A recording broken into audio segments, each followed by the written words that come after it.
They said her palace was alive, that the walls could whisper and the mirrors could bleed. At its heart sat a queen whose power defied empires and perhaps even death itself. This is the story of Queen Ranavalona I of Madagascar, the woman history remembers as the Mad Queen. She ruled through blood, faith, and fear, leaving behind a legacy so heavy that her palace still trembles with her name. It began on a silent night in 1828. King Ranavalona I lay dying, his breath thin as smoke. Some said poison, others divine punishment. But before dawn, the young widow Ranavalona seized the moment. Guards were replaced, doors locked, witnesses silenced. By sunrise, the drums of Antananarivo announced a new ruler. She stood before the court and said coldly, "I will rule in my own name, and the ancestors will guard my throne."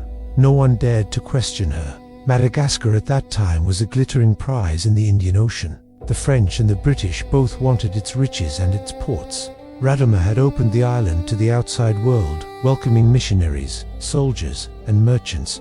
Ranavalona saw in them the slow poison of conquest. To her, the foreigners' crosses and contracts were tools of invasion. She once told her court, when they kneel before their foreign god, they forget their ancestors. That is how a people dies. She vowed that would never happen to Madagascar.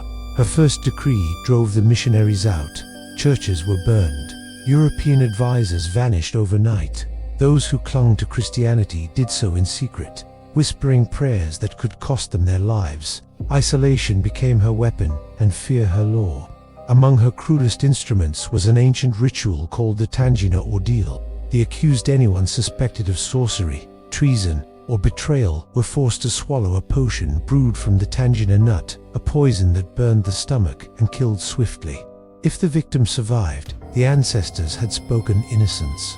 If they died, guilt. Tens of thousands perished in these trials. To Ranavalona, it was justice handed down by the spirits.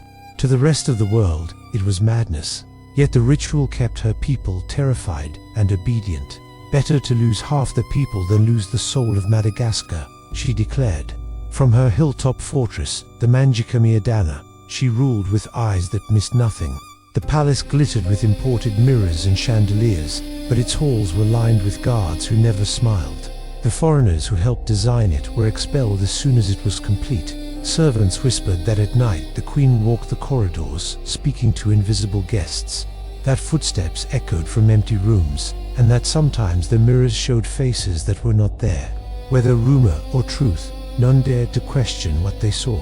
Foreign visitors described a reign of terror draped in silk. Missionaries who escaped called her the female Caligula of Africa. But to many Malagasy, she was still the living voice of their ancestors, a queen, chosen to protect the island from foreign hands. When the French sent ships and soldiers to force their influence, she refused every treaty and fought them back. Against cannons and rifles, her armies stood with spears, and somehow they endured. Europe called her barbaric, her people called her sacred. "Our queen fears no cannon," the elders said. "Her power is not of this world." Still, her power came at a cost. By the 1850s, she was growing older, trapped in the loneliness of her own authority. Her only heir, Prince Rakoto, had been educated by Europeans and longed for peace. Secretly, he wrote letters to the French, pleading for help to overthrow his mother. "If this continues," he warned, "my country will die behind closed doors." The plot was uncovered. Ranavalona spared him only because killing her bloodline might anger the spirits. Instead, she confined him to the palace. The prince became a prisoner in golden rooms haunted by his mother's presence. Each night he heard the slow beat of drums from the courtyards below, signals of new arrests, new executions, new silences. One guard swore that he saw the queen walking barefoot through the courtyard one night, her crimson robe trailing behind her. When he bowed and called out to her, she vanished into the darkness. Later he found her asleep in her chamber. The guard was gone by morning. No one spoke of it again. Servants began to believe she had learned to send her spirit wandering, leaving her body behind while her shadow patrolled the palace. Far from fearing these rumors, Ranavalona encouraged them. She began holding secret midnight ceremonies, attended only by her most loyal guards. No outsider ever saw what took place, but each dawn she would emerge calm and radiant, as though she had spoken to someone only she could see. Her wrath burned brightest against the Christian converts she called traitors to the ancestors. One of them was a young woman named Ranavalona. When she refused to renounce her faith, the queen asked her softly, "Do you still serve this foreign god?" Ranavalona bowed and replied, "I serve both you and the king above all kings." Ranavalona ordered her execution. Witnesses said a mist rolled in as the first bullet was fired, and every torch around the courtyard went out. The queen stepped forward and commanded the executioner to finish the task herself. After that day, the palace air changed. Mirrors cracked on their own. Servants fainted in the hallways, and some swore that at night they heard a woman praying outside the queen's door. By 1860, famine and poverty spread through the land. Trade had collapsed, crops had failed, and fear ruled the highlands. Yet Ranavalona's will remained absolute. Her hair turned silver, but her voice was sharp as ever. Sometimes servants found her murmuring to the portraits of long-dead kings, as if seeking their approval. She believed the ancestors still advised her that the empire of the living and the dead were one. Toward the end, she ordered a secret room built beneath the palace, filled with relics, scrolls, and objects no one else was allowed to see. Some said it was a treasure chamber. Others said it was meant to hold her spirit when her body failed. In August 1861, the queen fell ill. Rain drifted over the hills as courtiers waited in silence. When dawn came, the palace attendants entered her room. She was lying perfectly still, wrapped in red silk, but her eyes were open, staring at the cracked mirrors above her bed. They tried to close them. The lids would not stay shut. Those who stood close swore they heard her whisper something under her breath, the same phrase again and again. "No one shall rule Madagascar but me." The court sealed her chamber for 3 days. When they opened it again, the smell of smoke and myrrh filled the halls. Though no fire had been lit, her reign was over, but the palace no longer felt empty.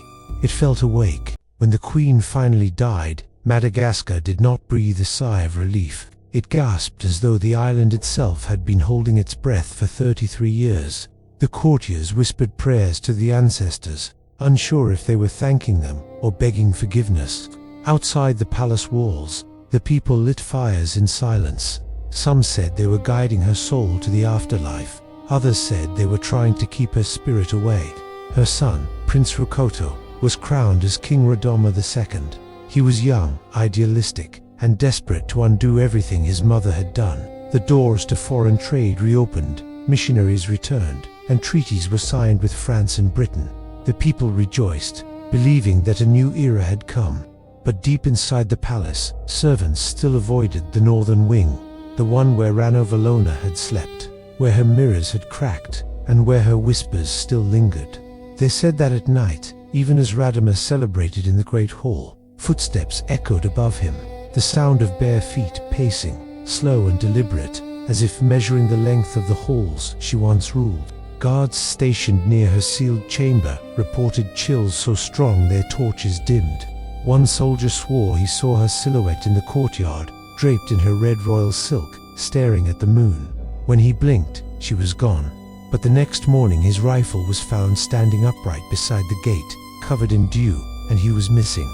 Ranavalona II tried to cleanse the palace of her memory. He ordered her private chambers reopened. The air inside was heavy and dry, thick with a smell of oil and smoke. In the corner, the sealed door to the hidden chamber she had built remained untouched. When they forced it open, they found carvings along the stone walls, symbols no one could read, mixed with old idols and a single iron mirror that reflected light strangely, as though it moved when no one did. Ranavalona demanded it be removed. The workers refused. They said it hummed like a living thing. The king finally relented and ordered the chamber sealed again. No one entered it after that day. But peace was short-lived. Within 2 years, Ranavalona II was dead, strangled during a coup led by nobles loyal to the old queen's ways. They accused him of betraying Madagascar by welcoming foreigners. His body was carried out under the same archway his mother once passed through in triumph. Some said it was her vengeance, her spirit refusing to let her bloodline abandon the old gods. And in a way, she ruled again through fear, through memory, through the whispers that haunted the throne. The French returned in force. Their ships hovered on the horizon, demanding control over the island. Madagascar resisted, but without unity, it was doomed. By 1895, French troops marched into the capital, claiming the palace and declaring it their own. Soldiers from across the sea entered the Manjakamiadana, expecting a fortress. What they found felt more like a tomb. The air was colder inside than outside. Papers refused to stay pinned to walls. Candles guarded for no reason. One officer recorded in his journal that at night, he heard women singing in a language he didn't understand, though no Malagasy servants were allowed to stay past sunset. When the French set up offices inside the palace, their staff began reporting strange happenings.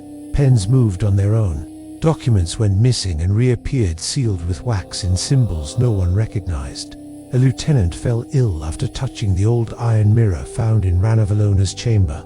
He claimed he saw a woman's reflection behind him, smiling. He was found dead the next morning, his face frozen in terror, the mirror cracked in half. The French called it coincidence. The Malagasy called it justice. As the years passed, the legend of Ranavalona's ghost became a warning told to children.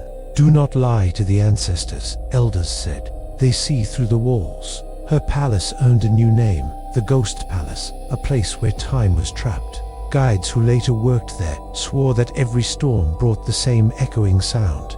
A woman's voice chanting softly, almost like a lullaby. Some said it was a royal hymn. Others said it was a curse. In 1995, long after colonial rule had ended, a great fire swept through the rover of Antananarivo, the ancient royal compound that housed Ranavalona's palace. Flames roared through the night, turning stone to ash and timber to embers. No one knew how it started. Some blamed faulty wiring. Others whispered that the Queen's spirit had finally taken back what was hers. Witnesses said the fire burned hottest in the northern wing, the part where her private chambers once stood. And even as the flames devoured the palace, the red silk banner that hung in her honor refused to burn until the very end. After the fire, archaeologists began to dig beneath the ruins, hoping to preserve what was left. Deep under the foundations, they found a sealed room, the same one Radama had ordered closed more than a century earlier. Inside was nothing but a pile of ash and a single iron mirror, unbroken, its surface dark as obsidian. When light hit it, it seemed to shimmer, almost ripple, like water disturbed by a breath. The workers who touched it refused to come back the next day. One said he dreamt of a woman standing beside his bed, whispering in a language he didn't know. She said, "The kingdom is not dead." He left the country soon after. Today, the reconstructed palace stands proud once more, part museum, part monument. Tourists walk its polished floors, listening to guides recount the tale of the queen who defied the world. But when the night falls and the last visitor leaves, the guards say the building changes, the air grows heavy, the lights flicker. Sometimes, in the far end of the hall, they see movement in the reflection of the glass cases. Not a person, but the shimmer of a red robe, gliding silently past. Locals still bring offerings to the base of the hill, small bowls of rice, coins, and flowers. They say it's better to show respect, even if you don't believe. On certain nights, when the wind moves through the highlands just right, the sound of drums rises faintly from the city below. It's the same rhythm the queen used to summon her guards, the same beat that once echoed through executions, through weddings, through coronations. It is as though her reign, her fear, and her pride are carved into the bones of the land itself. Modern historians still debate her legacy. Was she a tyrant or a patriot, a monster or a mother of her nation? To the West, she remains a symbol of madness and cruelty, a queen who walled herself off from progress. But to many Malagasy she is remembered differently, as a woman who protected her kingdom against an ocean of invaders, who refused to let her people bow to foreign gods. In her defiance lies a strange kind of immortality, the kind that binds soul to soil. The Ghost Palace, as it is now known, has become both a warning and a shrine. Those who visit claim to feel watched, not with malice but with judgment, as if the Queen's spirit weighs the hearts of the living. The caretakers who clean its halls tell stories quietly, never loudly, never jokingly. They say the Queen is not gone. She listens. One night, a security camera captured a shadow crossing the hall long after closing time.